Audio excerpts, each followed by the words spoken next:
All right, so the first thing you have to do, remember the root position 1 is going to be the one that's a little bit weird. One of these chords has to be incomplete.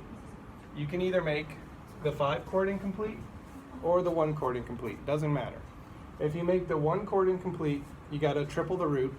If you make the 5 chord incomplete, then you gotta leave out the 5th. For all the others, you're gonna double the root for the 1 chord, because the 1 chord is just a triad. So, here, we got to figure out what our root is. We're going to put in the bass motion first. We're just going to go from A to D. I do this because it just makes it easier. That way you got the bass done, you don't have to worry about it. So then we're just going to go up the chord, and we're going to make sure we resolve everything correctly. So our next chord tone, in a 5/7 chord in the key of D, oh right, this is something you guys didn't do. You need to add the key signature. So that's probably the first thing we should start with.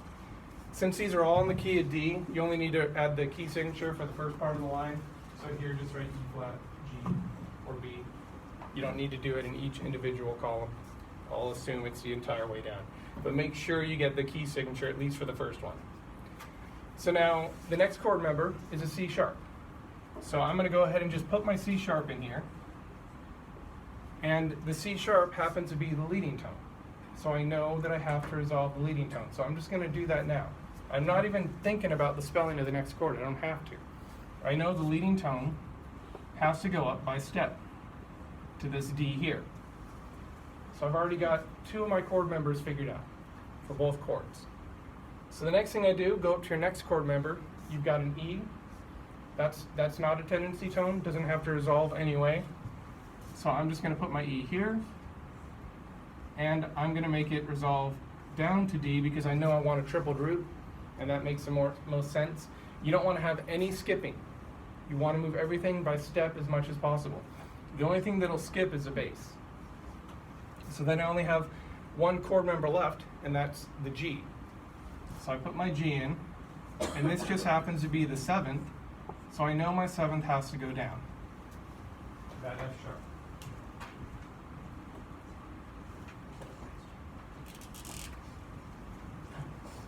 Make sure you guys can see this. And that's it. That's all you have to do for that one.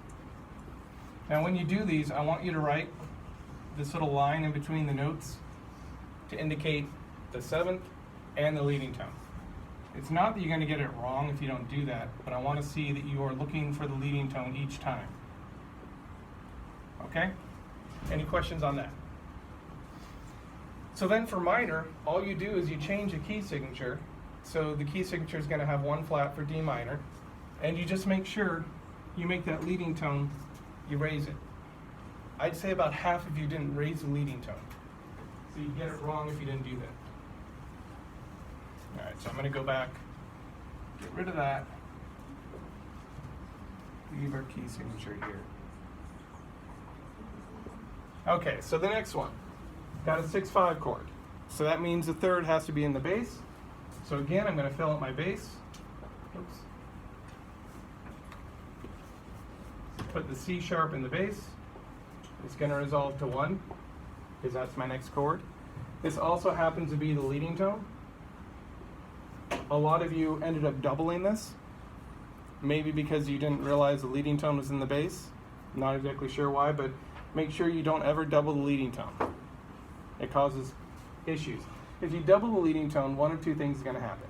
You're either going to resolve both of them correctly, and you'll end up with parallel octaves, or one of them is going to go up and one of them is going to go down, which is an incorrect resolution. So you can't win if you double the leading tone. You just can't do it. So then we're going to go up to our next chord tone. We've got an E. Again, I'm just going to take this E down to D. So I've got my 2 chord tones here. Now I've doubled my root. So with this, you triple the root. With all the others, you're going to double the root. Okay? So I'm going to circle this to indicate that I have doubled the root already, so I'm not going to do that again. This is not a tendency tone, but we do want to take it down to D, because if you take it to any other note, it's going to have to skip, or it's going to create a problem with the chordal 7th, because the 7th has to go to F sharp.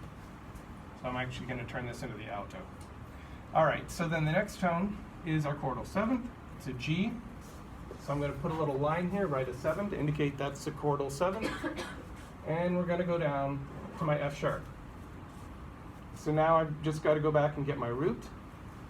And what you're going to find with these remaining progressions is you're always going to keep the common tone the same.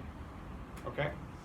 So in all of these, you could actually just go through and do this if you wanted to, because the common tone is always going to stay in the same place. The other thing is that this E is always going to go down to D. So if we want to do that, we can.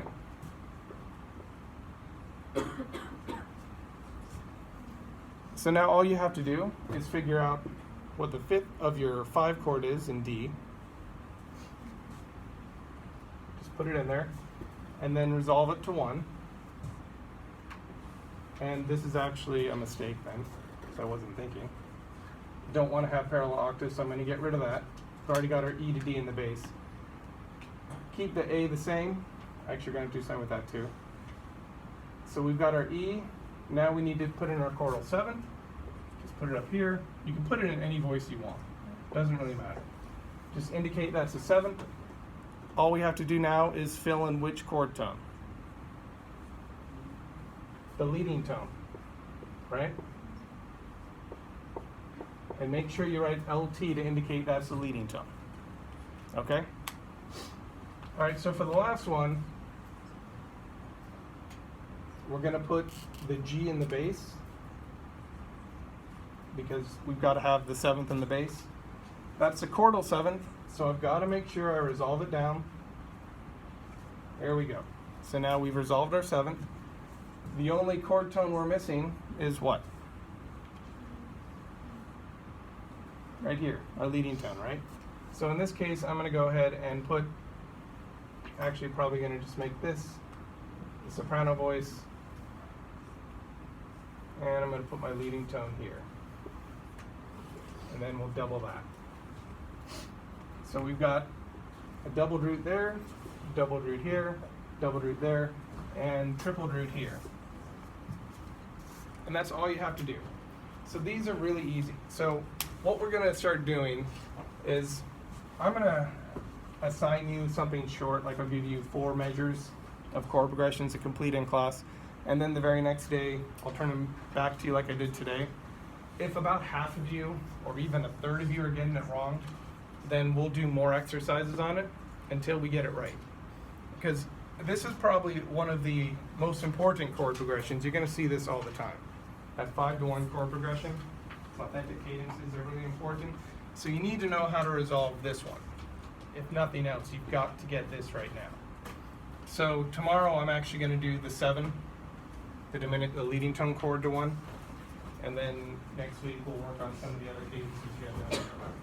All right, so this is your homework for Monday. Make sure you turn this in. I'm going to put this on Web Campus. I'll take a picture of it or something, or you can take a picture now. Yeah. So we've got to do this plus 17.2 K4 and the midterm? Yep. But the midterm's not going to be due until next Thursday.